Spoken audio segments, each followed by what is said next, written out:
जय श्री कृष्णा, राधे राधे। आप सभी को प्रदोष व्रत की हार्दिक शुभकामनाएं। प्रदोष व्रत हर महीने में 2 बार आता है। यह त्रयोदशी के दिन रखा जाता है।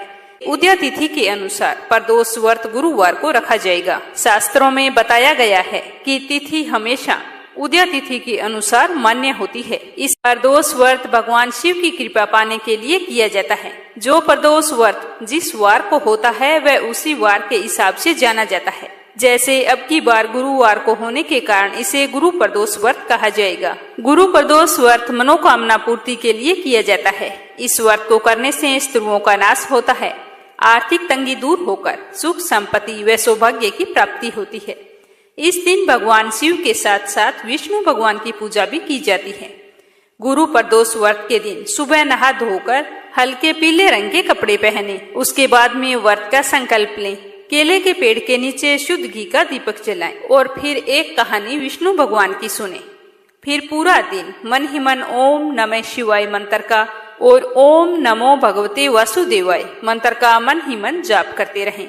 शाम के समय प्रदोष काल में भगवान शिव की विधिवत पूजा करें। उसके बाद अपने मंगल जीवन की कामना करते हुए प्रदोष व्रत कथा सुने। तो आइए सुनते हैं प्रदोष व्रत कथा। शुरुआत करते हैं गणेश जी की कहानी से। बोलो गणेश जी महाराज की जय हो। प्राचीन समय की बात है। एक बुढ़िया थी। वह बहुत ही गरीब और दृष्टिहीन थी। उस बुढ़िया के एक बेटा और एक बहू थी।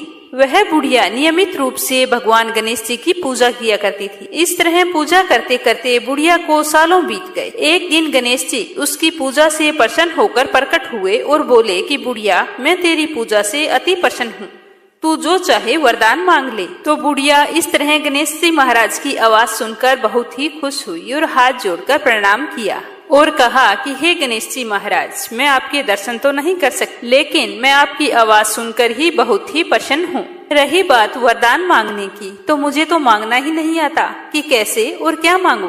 तब गणेश जी ने कहा कि अपने बेटे बहू से पूछकर कल आ जाना, मैं फिर आऊंगा। यह कहकर गणेश जी भगवान वहाँ से अंतर्ध्यान हो गई। बुढ़िया अपने घर आई और अपने बेटे से कहा कि बेटा, आज गणेश जी प्रकट होकर बोले थे कि मैं तुम्हारी पूजा से बहुत ही प्रसन्न हूँ।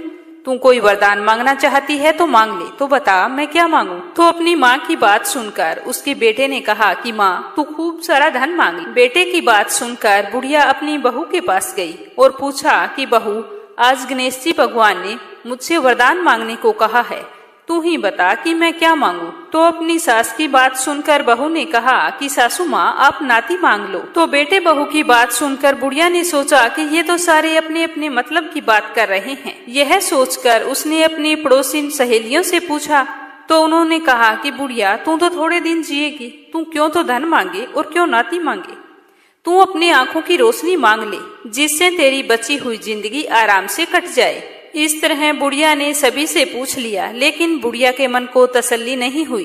वह तो सोचते सोचते सो गई। अगले दिन फिर सुबह नहा धोकर जैसे ही गणेश जी की पूजा करने के लिए गई तो गणेश जी भगवान प्रकट हुए और बोले कि बुढ़िया, क्या पूछ कर आई है, मुझे बता तुम्हें क्या वरदान चाहिए। तो गणेश जी की बात सुनकर बुढ़िया बोली कि हे गणेश जी महाराज, यदि आप मुझ पर प्रसन्न हैं तो मुझे 9 करोड़ की माया दे, निरोगी काया दे, अमर सुहाग दे, आंखों की रोशनी दे, नाती दे, पोता दे और सब परिवार को सुख दे, अंत में मुझे मोक्ष दे। तो यह सुनकर गणेश जी बोले कि बुढ़िया, तू तो कह रही थी कि मैं तो भोली भाली हूँ, मुझे तो कुछ मांगना ही नहीं आता। तूने तो आज मुझे ठग लिया है। फिर भी जो तूने मांगा है वचन के अनुसार तुझे सब कुछ मिलेगा। तो गणेश जी के इतना कहते ही बुढ़िया की रोशनी लौट आई। तो गणेश जी के दर्शन करके बूढ़ी माई बहुत ही प्रसन्न हुई। गणेश जी भगवान आशीर्वाद देते हुए अंतर्ध्यान हो गए और बुढ़िया ने जो कुछ मांगा था उसे सब कुछ मिल गया। हे गणेश जी महाराज, जैसा तुमने उस बूढ़ी माई को दिया वैसा सबको देना, सुख सौभाग्य और शांति बनाए रखना। बोलो गणेश जी महाराज की जय हो। तो अब सुनते हैं गुरु प्रदोष व्रत कथा। श्री सूत जी के अनुसार यह अति श्रेष्ठ शत्रु विनाशक भक्ति प्रिय व्रत है। इस व्रत कथा के अनुसार एक बार इंद्र और वृत्रासुर की सेना में घनघोर युद्ध हुआ। देवताओं ने दैत्य सेना को पराजित करके नष्ट भ्रष्ट कर डाला। यह देखकर वृत्रासुर अत्यंत क्रोधित हो उठा और स्वयं युद्ध करने के लिए मैदान में उतर गया। आसुरी माया से उसने विकराल रूप धारण कर लिया। उसका यह रूप देखकर सारे देवता भयभीत हो गए और अपनी जान बचाने के लिए गुरुदेव बृहस्पति की शरण में जा पहुँचे। वहां जाकर सारा वृतांत बताते हुए अपनी रक्षा की गुहार की, तो उनकी बात सुनकर गुरुदेव ने कहा कि पहले मैं आपको वृत्तासुर का सारा परिचय बता देता हूँ। यह कहकर गुरुदेव ने बताया कि वृत्तासुर बड़ा ही तपस्वी और कर्मनिष्ठ है। उसने गंधमादन पर्वत पर घोर तपस्या करके शिव जी को प्रसन्न किया था। वह अपने पहले के जन्म में चित्ररथ नाम का राजा था। एक बार वह अपने विमान से कैलाश पर्वत पर चला गया था। वहां पर जाकर शिव जी के वाम अंग में माता पार्वती को बैठा देखकर उपहास पूर्वक बोला कि हे प्रभु, मोह माया में फंसे होने के कारण हम लोग स्त्रियों के वशीभूत रहते हैं, किंतु देवलोक में ऐसा दृष्टिगोचर मैंने कभी नहीं देखा कि स्त्री आलिंगनबद्ध होकर सभा में बैठे। यह कहकर वो हंसने लगा। चित्ररथ के वचन सुनकर सर्वव्यापी शिव शंकर भगवान हंसकर बोले कि हे राजन, मेरा व्यवहारिक दृष्टिकोण पृथक है। मैंने मृत्युदाता कालकूट महाविष का पान किया है, फिर भी तुम साधारण जन की भांति मेरा उपहास उड़ाते हो। लेकिन माता पार्वती चित्ररथ से बहुत ही क्रोधित हो गई और उसे संबोधित करते हुए बोली कि अरे दुष्ट, तूने सर्वव्यापी महेश्वर के साथ मेरा भी उपहास उड़ाया है, अतः मैं तुझे वह शिक्षा दूंगी कि तू फिर कभी भी संतों के उपहास का दुस्साहस नहीं करेगा। मेरे श्राप के कारण तू दैत्य स्वरूप धारण करके विमान से नीचे गिर। यह मेरा श्राप है जो कभी मिथ्या नहीं जाएगा। तो जगदम्बा भवानी के श्राप से चित्ररथ राक्षस योनि को प्राप्त हुआ और त्वष्टा नामक ऋषि के श्रेष्ठ तप से उत्पन्न हो वह वृत्तासुर बना। गुरुदेव बताते हुए बोले कि वृत्तासुर बाल्यकाल से ही शिव भगत रहा। उसने बड़ी ही श्रद्धा भाव से भगवान शंकर की पूजा आराधना की है और आज भी करता है। अतः हे इंद्र, तुम बृहस्पति प्रदोष व्रत करके भगवान शंकर को प्रसन्न करके इस समस्या से निजात पा सकते हो। तो देवराज इंद्र ने गुरुदेव की आज्ञा का पालन करते हुए बृहस्पति प्रदोष व्रत किया। गुरु प्रदोष व्रत के प्रताप से इंद्र ने शीघ्र ही वृत्तासुर पर विजय प्राप्त कर ली और पूरे देवलोक में शांति छा गई। इसके बाद स्वयं शिवजी ने प्रकट होकर देवराज इंद्र को कहा था कि गुरु प्रदोष व्रत के प्रभाव से ही तुम वृत्तासुर नाम के राक्षस का अंत करने में सफल हुए हो। जो मनुष्य पूर्ण श्रद्धा के साथ इस व्रत को संपन्न करेगा उसके सारे मनोरथ पूर्ण होंगे। इसीलिए हर शिव भगत को प्रदोष व्रत अवश्य करने चाहिए। बोलो भोलेनाथ की जय हो। प्रदोष व्रत की दूसरी कहानी जो हर प्रदोष व्रत में अवश्य सुननी चाहिए। स्कंद पुराण में वर्णित एक कथा के अनुसार प्राचीन काल में एक विधवा ब्राह्मणी अपने पुत्र को लेकर भिक्षा लेने के लिए जाती थी और शाम होने पर अपने घर को लौट आती। एक दिन की बात है, जब वो भिक्षा लेकर घर को लौट रही थी तो उसे नदी किनारे एक सुंदर बालक घायल अवस्था में दिखाई दिया, जो कि विदर्भ देश का राजकुमार धर्मगुप्त था। दुश्मनों ने उसके पिता को मारकर उसका राज्य हड़प लिया था और जंगलों में भटकते हुए उसकी माता की भी मृत्यु हो गई थी। वह बालक वहां पर लावारिस पड़ा हुआ था। जब ब्राह्मणी ने उस बालक को वहां पर देखा तो उसे वहां से उठाकर अपने साथ अपने घर ले आई और अपने बेटे की तरह ही उसका पालन पोषण करने लगी। ऐसा करते करते कई महीनों बीत गए। कुछ समय पश्चात ब्राह्मणी दोनों बालकों को साथ लेकर देवयोग से मंदिर पर गई। वहां पर उनकी मुलाकात ऋषि सांडिल्य से हुई। तो ऋषि सांडिल्य ने ब्राह्मणी को बताया कि जो बालक तुम्हें मिला है वह विदर्भ देश के राजा का पुत्र है, जो युद्ध में मारे गए थे और उनकी माता को जंगल में ग्रहा ने अपना भोजन बना लिया था। तो ऋषि की बात सुनकर ब्राह्मणी ने कहा कि महाराज, मैं क्या करूं, मैं तो बहुत ही गरीब हूं, जैसा बन पड़ता है मैं इसका पालन पोषण करती हूं। तो ऋषि सांडिल्य ने कहा कि आप ऐसा करो, प्रदोष व्रत करो। हर महीने में त्रयोदशी के दिन 2 प्रदोष व्रत आते हैं, एक कृष्ण पक्ष की त्रयोदशी और एक शुक्ल पक्ष की त्रयोदशी। उस दिन आप विधि पूर्वक भगवान भोलेनाथ की पूजा अर्चना करना, जिससे तुम्हारे सारे संकट दूर हो जाएंगे। तो ऋषि सांडिल्य की बात सुनकर ब्राह्मणी बहुत ही खुश हुई और अपने दोनों बच्चों को लेकर घर आ गई। और जैसे ही प्रदोष व्रत आया तो ब्राह्मणी और उसके दोनों बच्चे तीनों ने प्रदोष व्रत करने शुरू कर दिए। एक दिन दोनों बालक वन में घूम रहे थे, तभी उन्हें कुछ गंधर्व कन्याएं नजर आई। ब्राह्मण बालक तो उन्हें देखकर घर लौट आया, किंतु राजकुमार धर्मगुप्त अंशुपति नाम की गंधर्व कन्या से बात करने लगे। बातें करते करते गंधर्व कन्या और राजकुमार एक दूसरे पर मोहित हो गए। फिर इस तरह दोनों बातें करते हुए अपने अपने घर को चल दिए। अंशुमति ने घर जाकर राजकुमार के बारे में अपने पिता को बताया तो दूसरे दिन अंशुमति और उसके पिताजी दोनों वहां पर आए। जब वह राजकुमार वहां पर आया तो कन्या ने अपने पिता को उस राजकुमार के बारे में बताया कि पिताजी, यह विदर्भ देश का राजकुमार है। तो उसके पिताजी उससे मिलकर बहुत ही खुश हुए और कहा कि बेटा, मुझे भगवान शिव की आज्ञा है कि मैं अपनी बेटी का विवाह तुम्हारे साथ कर दूं और अपनी विशाल सेना की सहायता से तुम्हारा खोया हुआ राज्य जीत कर तुम्हें वापस लौटा दूं। तो राजकुमार ने इसके लिए हाँ कर दी। तो फिर उन दोनों का बड़ी धूमधाम से विवाह हो गया। इसके बाद राजकुमार धर्मगुप्त ने गंधर्व सेना की सहायता से विदर्भ देश पर आक्रमण करके अपना पुनः आधिपत्य प्राप्त कर लिया और फिर अपनी ब्राह्मणी माता और अपने भाई को वहां पर बुला ली। सारे सुख पूर्वक रहने लगे। तो एक दिन अंशुमति ने बातों ही बातों में राजकुमार से पूछा कि स्वामी, आपको यह सब कुछ कैसे मिला?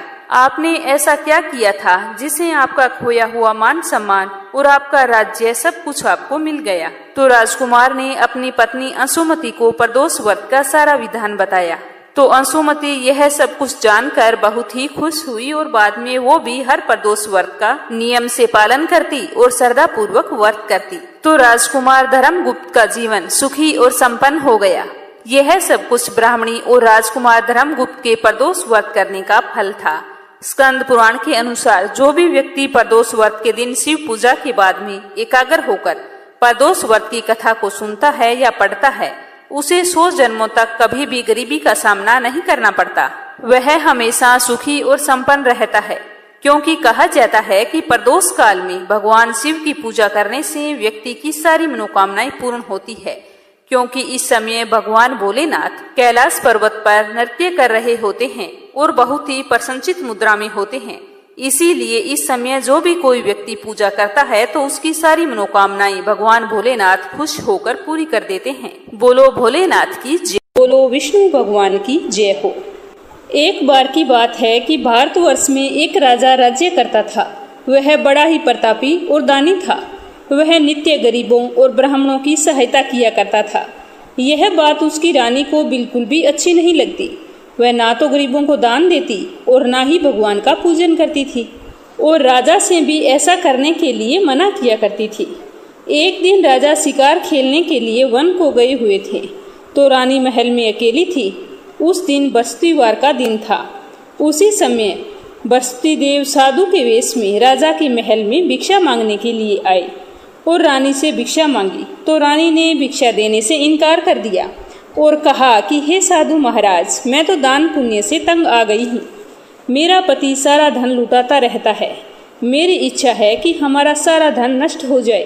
तो रानी की ये बात सुनकर साधु ने कहा कि हे देवी, तुम बड़ी अजीब हो।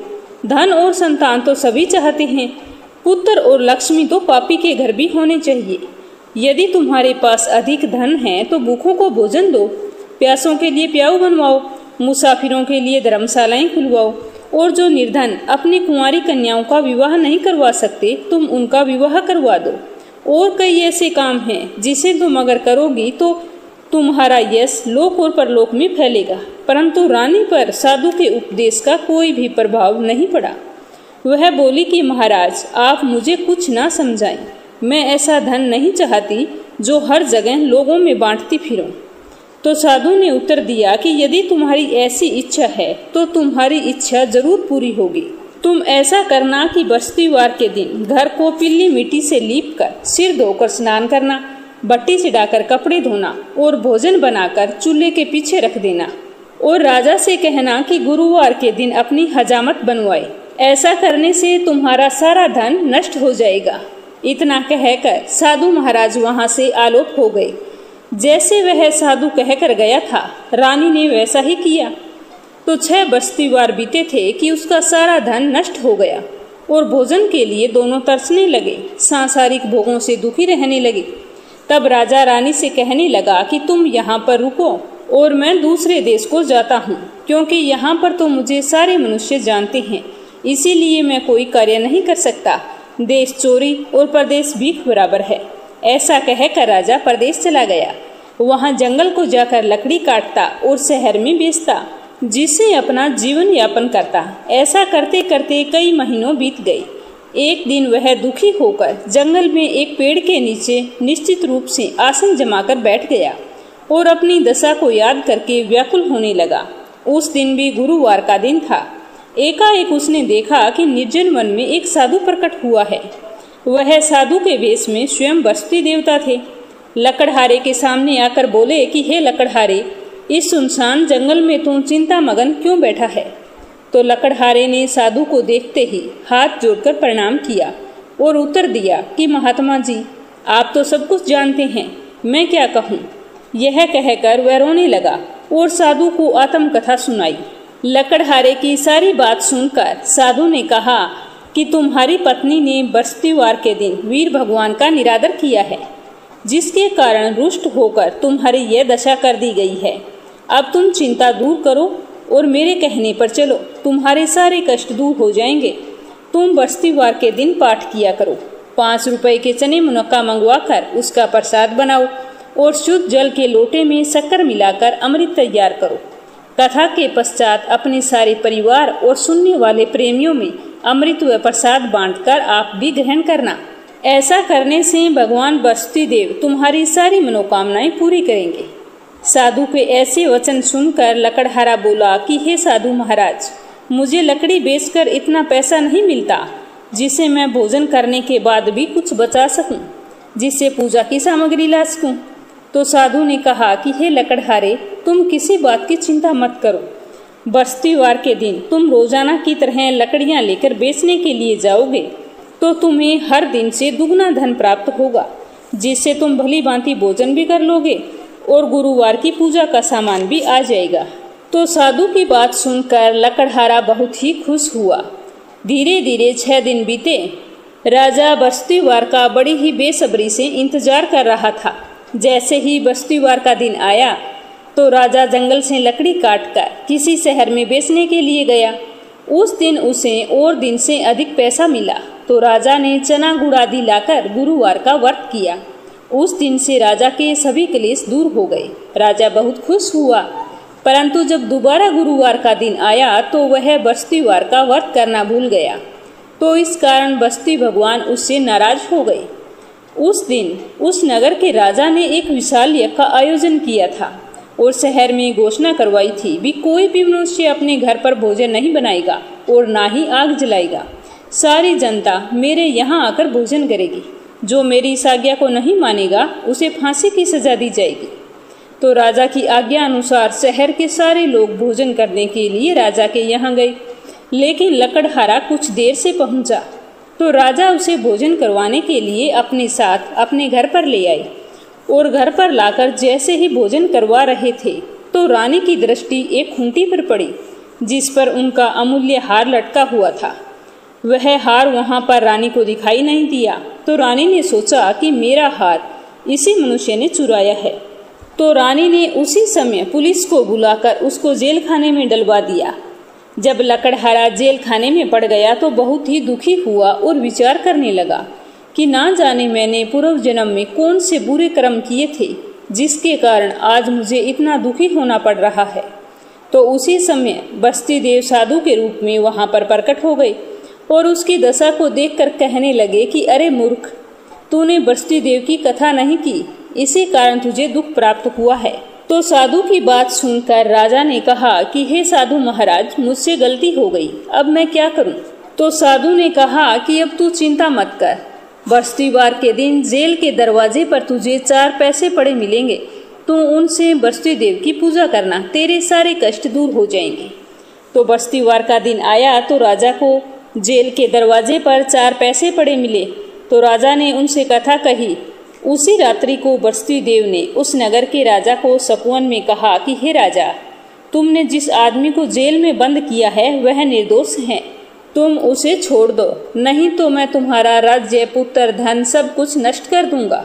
इस तरह रात्रि के स्वप्न को देखकर राजा प्रातःकाल उठा और खूंटी पर हार टंगा हुआ देखा तो लकड़हारे को बुलाकर क्षमा मांगी, वस्त्र और आभूषण देकर विदा किया तथा बृहस्पति देव की आज्ञा अनुसार लकड़हारा अपने नगर को चल दिया। राजा जब अपने नगर के निकट पहुंचा तो उसे बहुत ही आश्चर्य हुआ, क्योंकि नगर में पहले से अधिक बाग, तालाब, कुएं, बावड़ी, बहुत सारी धर्मशालाएं, मंदिर आदि बन गए थे। तो राजा ने लोगों से पूछा कि ये कुएं, बावड़ी, तालाब, धर्मशाला किसने बनवाए हैं? तो नगर के सारे लोग कहने लगे कि ये तो सब रानी और बांदी ने बनवाए हैं। जब राजा ने लोगों के मुंह से ये सुना तो उसे आश्चर्य भी हुआ और गुस्सा भी आया। उधर जब रानी को यह खबर मिली कि राजा आ रहे हैं तो उसने बांदी को कहा कि हे दासी, देख, राजा हमको कितनी बुरी हालत में छोड़कर गए थे। हमारी ऐसी हालत देखकर कहीं वापस ना लौट जाएं, इसीलिए तुम दरवाजे पर खड़ी हो जा। आज्ञा अनुसार दासी दरवाजे पर खड़ी हो गई। जब राजा महल में आए तो उन्हें अपने साथ अंदर ले आई। तो राजा ने आते ही रानी से पूछा कि इतना सब कुछ धन तुम्हें कैसे मिला? तो रानी ने राजा की बात सुनकर कहा कि तुम्हें चिंता करने की कोई जरूरत नहीं है। ये सब धन हमें बस्ती देव भगवान के व्रत के प्रभाव से प्राप्त हुआ है। तो राजा को यह सुनकर बहुत ही खुशी हुई। राजा ने निश्चय किया कि 7 रोज बाद तो सारे लोग गुरुवार का व्रत करते हैं, परंतु मैं तो रोजाना 3 बार कहानी कहा करूंगा और रोजाना ही व्रत किया करूंगा, क्योंकि मैंने मेरे खोए हुए धन को बस्ती देव की कृपा से बहुत ही मुश्किल से वापस पाया है। अब तो हर समय राजा के दुपट्टे में चने की दाल बंधी रहती। एक दिन राजा ने सोचा कि बहन से मिलकर आता हूँ, मिले हुए बहुत ही दिन हो गए। इस तरह का विचार करके राजा अपनी बहन से मिलने के लिए चल पड़े। तो मार्ग में उन्होंने देखा कि कुछ आदमी एक मुर्दे को लिए हुए जा रहे हैं। तो राजा उनको रोककर कहने लगे कि अरे भाइयों, मेरे बस्ती देव की कहानी सुन लो। तो वो आदमी बोले कि हमारा तो आदमी मर गया है और इसे कथा की पड़ी है। परंतु कुछ बड़े बुजुर्ग बोले कि अच्छा चलो कहो, हम तुम्हारी कथा सुनेंगे। तो राजा ने बहुत ही खुश होकर चने की दाल निकाली और कथा कहनी शुरू कर दी। जैसे ही कथा आदि हुई तो मुर्दा हिलने लगा और जैसे ही कथा पूरी हुई तो मुर्दा तो जीवित हो गया। तो सारे लोग उसकी प्रशंसा करने लगे। राजा वहां से विदा होकर आगे चला तो आगे मार्ग में उसने देखा कि एक खेत में एक किसान हल चला रहा था। तो राजा ने उससे कहा कि अरे भैया, तुम मेरी बस्ती देव की कथा सुन लो। तो किसान बोला कि जब तक मैं तेरी कथा सुनूंगा तो 4 हरिया जोत लूंगा, जा अपनी कथा किसी और को सुनाना। राजा को किसान की बात सुनकर बहुत ही दुख हुआ और राजा बड़े ही दुखी मन से वहां से आगे चल पड़े। जैसे ही राजा वहां से गए तो राजा के जाते ही किसान के बैल पछाड़ खाकर गिर पड़े और किसान के पेट में बहुत ही जोरों का दर्द होने लगा। उसी समय उसकी माँ रोटी लेकर आई। जब उसने अपने पुत्र का यह हाल देखा तो उससे सब कुछ पूछा। तो बेटे ने सारा हाल कह सुनाया। अपने बेटे से सारा हाल जान वह बुढ़िया दौड़ी दौड़ी घुड़सवार के पास गई और वहां जाकर बोली कि बेटा, मैं तेरी कथा सुनूंगी, तू ऐसा कर, मेरे खेत पर चलकर कथा कहना। तो राजा ने बुढ़िया के कहे अनुसार बुढ़िया के खेत पर जाकर कथा कही। कथा के सुनते ही उस किसान के बैल खड़े हो गए और किसान के पेट का दर्द बंद हो गया। तो यह देखकर बुढ़िया बहुत ही खुश हुई और उसने आशीर्वाद देते हुए राजा को वहां से विदा किया। ऐसा करते करते राजा अपनी बहन के यहाँ पहुंचा। वहां जाकर राजा ने अपनी बहन से कहा कि बहन, यहाँ पर कोई ऐसा मनुष्य है जिसने भोजन ना किया हो, जो मेरी बस्ती देव की कथा सुन ले। तो राजा की बात सुनकर राजा की बहन बोली कि हे भैया, यह तो ऐसा देश है, यहाँ पर लोग पहले भोजन करते हैं और बाद में कोई अन्य काम करते हैं। अगर कोई पड़ोस में है तो मैं देखकर आती हूँ। राजा से वह ऐसा कहकर देखने के लिए चली गई, परंतु उसे ऐसा कोई व्यक्ति नहीं मिला जिसने भोजन ना किया हो। इस तरह घर घर पूछती हुई राजा की बहन एक कुम्हार के घर गई जिसका लड़का बीमार था। वहां जाकर उसे मालूम पड़ा कि यहाँ पर 3 दिन से किसी ने भी भोजन नहीं किया है। तो रानी ने कुम्हार से कहा कि तुम मेरे भैया से बस्ती देव की कथा सुन लो। तो कुम्हार कथा सुनने के लिए तैयार हो गया। राजा ने जाकर उसके घर पर बस्तीवार की कथा कही, जिस कथा को सुनकर उसका लड़का बिल्कुल ठीक हो गया। अब तो राजा की खूब प्रशंसा होने लगी। ऐसा करते करते कई दिन बीत गए। एक दिन राजा ने कहा कि बहन, मुझे आए हुए कई दिन हो गए हैं, अब हम अपने घर को जाएंगे, तुम भी तैयार हो जाओ, तुम्हें भी साथ लेकर चलूंगा। तो राजा की बहन ने अपनी सास से कहा तो सास ने कहा, हाँ चली जा, परंतु अपने बच्चों को मत लेकर जाना, क्योंकि तेरे भैया के कोई औलाद नहीं है। तो बहन ने बड़े ही दुखी मन से अपने भाई से कहा कि भैया मैं तो चलूंगी, परंतु कोई बालक नहीं जाएगा। तो राजा बोला कि जब कोई बालक ही नहीं जाएगा तो तुम चलकर क्या करोगी। बड़े ही दुखी मन से राजा अपने नगर को लौट आए। तो राजा को इस तरह दुखी देखकर रानी ने कहा कि हे प्रभु, निराश मत हो, बस्ती देव ने हमें सब कुछ दिया है तो औलाद भी अवश्य ही देंगे। उसी रात राजा ने नींद में एक सपना देखा कि जैसे बस्ती देव उससे कह रहे हैं कि हे राजा उठ, सारे सोच त्याग दे, तेरी रानी गर्भ से है। राजा को यह बात सुनकर बहुत ही खुशी हुई। सुबह उठकर राजा ने ये बात रानी को बताई। 9 महीने बीतने पर रानी ने बहुत ही सुंदर पुत्र को जन्म दिया। तब राजा बोला कि हे रानी, औरत बिना भोजन के रह सकती है, लेकिन बिना कहे नहीं रह सकती। जब मेरी बहन यहाँ पर आवे तो तू उसे कुछ मत कहना। तो रानी ने सुनकर हाँ तो कर दी। लेकिन जब राजा की बहन ने यह शुभ समाचार सुना तो वह बहुत ही खुश हुई और बधाई लेकर अपने भैया के यहाँ आई। तो आते ही रानी ने कहा कि घोड़ा चढ़कर तो नहीं आई, गधा चढ़ी आई है। तो राजा की बहन बोली कि भाभी, अगर मैं तुमसे इस प्रकार ना कहती तो तुम्हें औलाद कैसे मिलती। बस्ती देव एक ऐसे देव हैं जैसे जिसके मन में कामना है वे उसी को पूर्ण करते हैं। जो सद्भावना पूर्वक बस्तीवार का व्रत करता है, कथा पढ़ता है, सुनता है अथवा सुनाता है, भगवान बस्ती देव उसकी सारी मनोकामनाएं पूर्ण करते हैं। भगवान हमेशा उसकी रक्षा करते हैं। संसार में सद्भावना से भगवान जी का पूजन व्रत करके सच्चे हृदय से मनन करते हुए जयकारा लगाना चाहिए। एक समय की बात है कि भगवान नारायण बैकुंठ लोक में सोए हुए थे। तभी उन्होंने स्वप्न में देखा कि करोड़ों चंद्रमाओं की कांति वाले त्रिशूल डमरूधारी त्रिलोचन भगवान शिव प्रेम और आनंदित होकर उनके सामने नृत्य कर रहे हैं। उन्हें देखकर भगवान श्री हरि विष्णु हर्ष से गदगद हो उठे और अचानक से उठकर बैठ गए और कुछ देर तक मगन हो गए। उन्हें इस प्रकार बैठे देखकर श्री लक्ष्मी जी उनसे पूछने लगी कि हे भगवान, आपके इस प्रकार निद्रा से अचानक जागने का क्या कारण है? आप इस तरह बैठे क्यों हैं? तो भगवान ने लक्ष्मी जी के इस सवाल का कोई भी जवाब नहीं दिया और आनंद में मगन हुए चुपचाप बैठे रहे।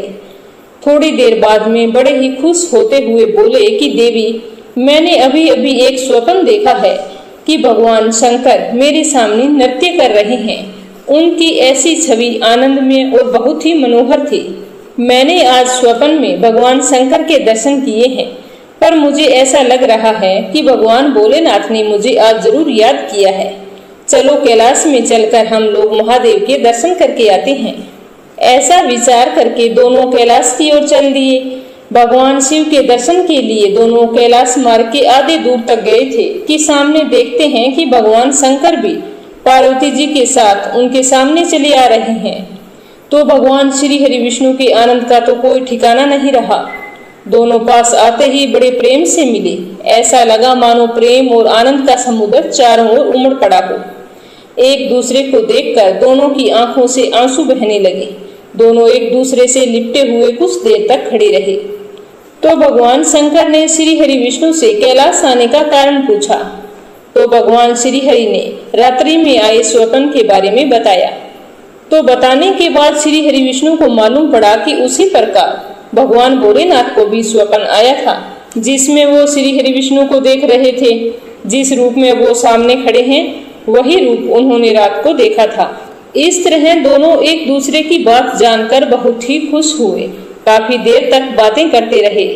फिर दोनों वहां से चलने लगे। तो भगवान भोलेनाथ ने श्री हरि विष्णु से कहा कि कैलाश पर चलो। तो भोलेनाथ की बात सुनकर श्री हरि विष्णु ने कहा, नहीं, तुम हमारे साथ बैकुंठ चलो। इस तरह दोनों एक दूसरे से अपने निवास स्थान पर जाने के लिए जिद करने लगे। भगवान भोलेनाथ कह रहे थे कि कैलाश की ओर चलो और विष्णु जी कह रहे थे कि बैकुंठ की ओर चलो। तो दोनों के आग्रह में इतना अलौकिक प्रेम था कि यह निर्णय करना बहुत ही कठिन हो गया कि कहाँ जाया जाए। इतने में वहां पर वीणा बजाते हुए हरि गुण गाते हुए नारद जी कहीं से आ निकले। बस फिर क्या था, लगे दोनों उनसे निर्णय कराने कि कहाँ चला जाए। उन दोनों की बात सुनकर नारद जी तो स्वयं परेशान हो गए और उनके अलौकिक मिलन को देखकर नारद जी तो स्वयं सुध बुध भूल बैठे थे और मस्त होकर दोनों का गुणगान करने लगे। पर अब निर्णय कौन करे कि कहाँ जाया जाएगा। अंत में नारद जी ने कहा कि भगवती उमा जो कह देगी वही ठीक होगा, चलो उन्हीं से पूछते हैं। तो जैसे ही उन्होंने अपनी समस्या भगवती उमा के सामने रखी तो उनकी बात सुनकर भगवती उमा पहले तो कुछ देर तक चुपचाप बैठी रही। अंत में वे उन दोनों की तरफ मुख करके बोली कि हे नाथ, हे नारायण, आप लोगों के निश्चल अनन्य एवं अलौकिक प्रेम को देखकर तो यही समझ में आता है कि आपका निवास स्थान अलग अलग नहीं है। जो कैलाश है वही बैकुंठ है और जो बैकुंठ है वही कैलाश है, केवल नाम में ही भेद है। यही नहीं, मुझे तो ऐसा प्रतीत हो रहा है कि आपकी आत्मा एक है, केवल आपके शरीर दिखने में दो हैं। मुझे तो ये लग रहा है कि आपकी पत्नियां भी एक है, जो मैं हूँ वही लक्ष्मी है, जो लक्ष्मी है वही मैं हूँ। केवल इतना ही नहीं, अब तो मुझे विश्वास हो गया है कि जो आप लोगों में से एक के प्रति द्वेष करता है, मानो वो दूसरे के प्रति भी करता है। जो एक की पूजा करता है वो दूसरे की पूजा भी करता है। मैं तो यह समझती हूँ कि जो आदमी आप दोनों में भेद समझता है उसका चिरकाल तक घोर पतन होता है। मुझे तो ये लग रहा है कि आप दोनों इस बात में बीच में मुझे लाकर मुझे असमंजस में डाल रही हैं और मुझे सब कुछ भुला रहे हैं। आपसे मेरी यही प्रार्थना है कि आप लोग दोनों अपने अपने लोक की ओर पधारिए। श्री विष्णु जी यही समझेंगे कि हम शिव रूप में बैकुंठ जा रहे हैं और महेश्वर यह माने कि हम विष्णु रूप में कैलाश गमन कर रहे हैं। तो भगवती द्वारा इस उत्तर को सुनकर दोनों परम प्रसन्न हुए और भगवती उमा की प्रशंसा करते हुए दोनों ने एक दूसरे को प्रणाम किया और अत्यंत हर्षित होकर एक दूसरे से गले मिल गए। फिर दोनों ने अपने अपने लोक को प्रस्थान किया। लौटकर जब श्री हरि विष्णु बैकुंठ पहुँचे तो श्री लक्ष्मी जी ने उनसे पूछा कि हे प्रभु, आपको सबसे अधिक प्रिय कौन है। तो लक्ष्मी जी की बात सुनकर भगवान श्री हरि विष्णु बोले कि हे प्रिय, मेरे प्रियतम केवल श्री शंकर हैं। देहधारियों को अपनी देह की भांति वे मुझे अकारण ही प्रिय हैं। एक बार मैं और श्री शंकर जी दोनों पृथ्वी पर घूमने निकले थे। मैं अपने प्रियतम की खोज में इसी आशय से निकला कि मेरी तरह जो अपने प्रियतम की खोज में देश देशांतर में भटक रहा होगा वही मुझे अकारण प्रिय होगा। थोड़ी ही देर बाद मेरी श्री शंकर जी से भेंट हो गई। सच पूछो तो वास्तव में मैं ही जनार्दन हूँ और मैं ही महादेव हूँ। अलग अलग दो घड़ों में रखे हुए जल की भांति मुझ में और उनमें कोई अंतर नहीं है। शंकर जी के अतिरिक्त शिव की चर्चा करने वाला शिव भगत भी मुझे बहुत ही प्रिय है। इसके विपरीत जो व्यक्ति कभी शिव पूजा नहीं करता वह मुझे कदापि प्रिय नहीं हो सकता। जो व्यक्ति शिव की पूजा करता है वह बैकुंठवासी विष्णु को भी स्वीकार है और जो श्री हरि विष्णु की वंदना करता है वह त्रिपुरारी को भी मना लेता है।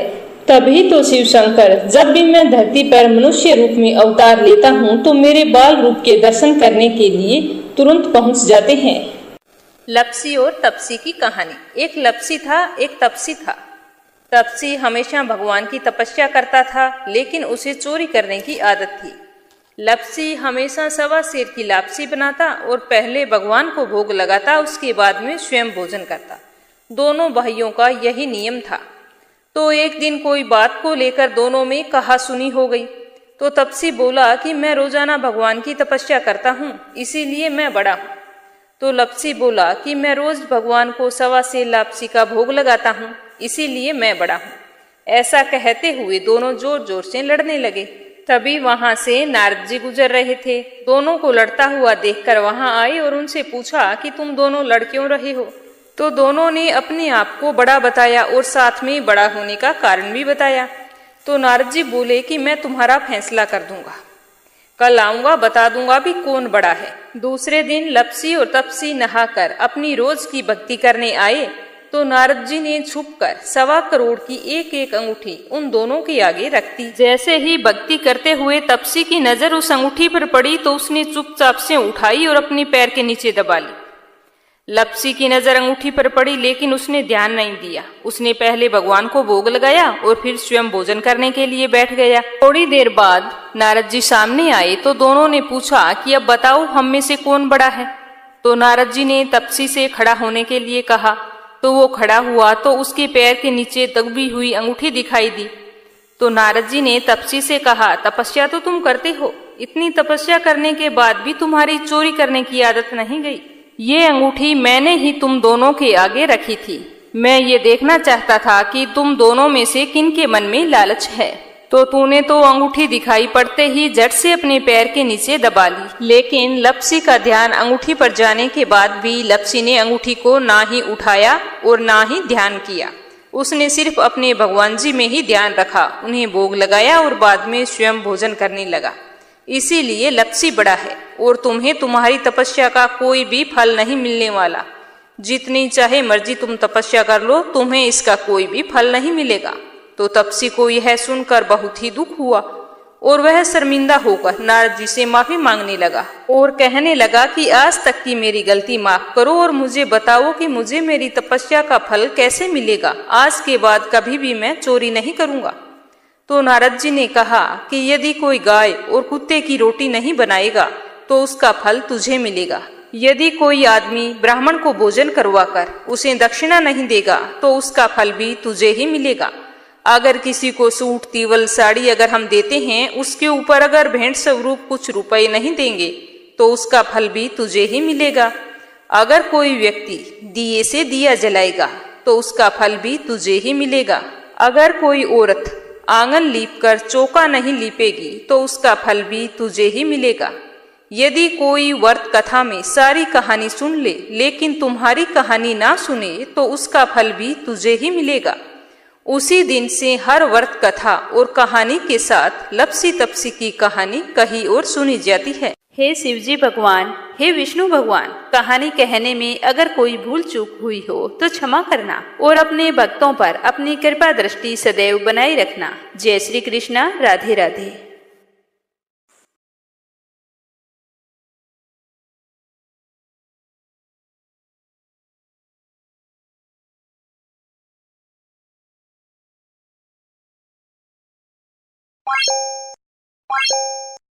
Bye.